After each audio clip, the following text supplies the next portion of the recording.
ಚಂದ್ರಕಲಾ ಅಡುಗೆ ಮನೆಗೆ ಸ್ವಾಗತ. ನೋಡಿ, ಕುಂಬಳಕಾಯಿ ಜಾಮ್ ಮಾಡ್ತಾಯಿದ್ದೀನಿ. ದೊಡ್ಡದು ಕುಂಬಳಕಾಯಿ ತಗೊಂಡಿದ್ದೀನಿ, ಅದು ಸಣ್ಣಕ್ಕೆ ಹೆಚ್ಚಿ ಬೀಜ ಎಲ್ಲ ತಕ್ಕೋಬೇಕು. ಈಗ ತುರ್ಕೋಬೇಕು, ಚೆಂದ ತುರ್ಕೋಬೇಕು. ಸ್ವಲ್ಪ ದಪ್ಪ ದಪ್ಪ ತುರ್ಕೊಳ್ಳಿ.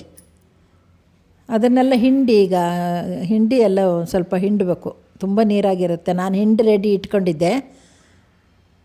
ನೋಡಿ, ಈಗ ಕುಕ್ಕರಿಗೆ ಹಾಕಿ ಒಂದು 3 ವಿಷಲ್ ಹೊಡಿಸಿ. ಬೇಯ್ತದೆ ಚೆಂದ.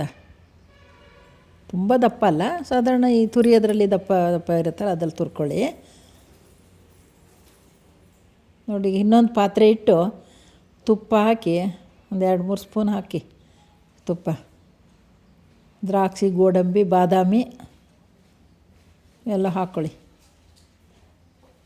ಆಮೇಲೆ ಬೇಯಿಸಿಟ್ಟಿದ್ದನ್ನ ಅದಕ್ಕೆ ಹಾಕಬೇಕೀಗ. ಸ್ವಲ್ಪ ನೀರು ಆರಬೇಕು.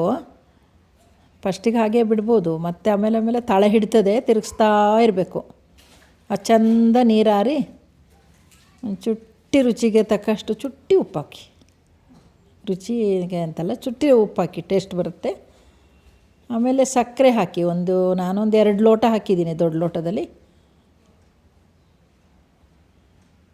ಜಾಸ್ತಿ ಇದೆಯಲ್ಲ, ಅಂದಾಜು.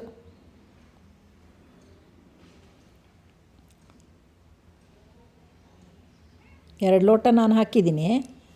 ಸ್ವೀಟ್ ಜಾಸ್ತಿ ಬೇಕಾ ಕಡಿಮೆ ಬೇಕಾ ನೋಡಿ ಹಾಕ್ಕೊಳ್ಳಿ. ಫಸ್ಟಿಗೆ ಸ್ವಲ್ಪ ಹಾಗೇ ತಿರುಗಿಸಿ, ಆಮೇಲೆ ಸಕ್ಕರೆ ಹಾಕಿ. ಪುನಃ ನೀರು ಬಿಡ್ತು ನೋಡಿ. ಸಕ್ಕರೆ ಹಾಕಿದ್ಮೇಲೆ ಮತ್ತೆ ನೀರು ಬಿಡ್ತದೆ. ಚೆಂದ ತಿರುಗಿಸ್ತಾ ಇರಿ. ಸ್ವಲ್ಪ ಏಲಕ್ಕಿ ಪುಡಿ ಹಾಕಬೇಕು, ಏಲಕ್ಕಿ ಪೌಡ್ರ್ ಹಾಕ್ಕೊಳ್ಳಿ.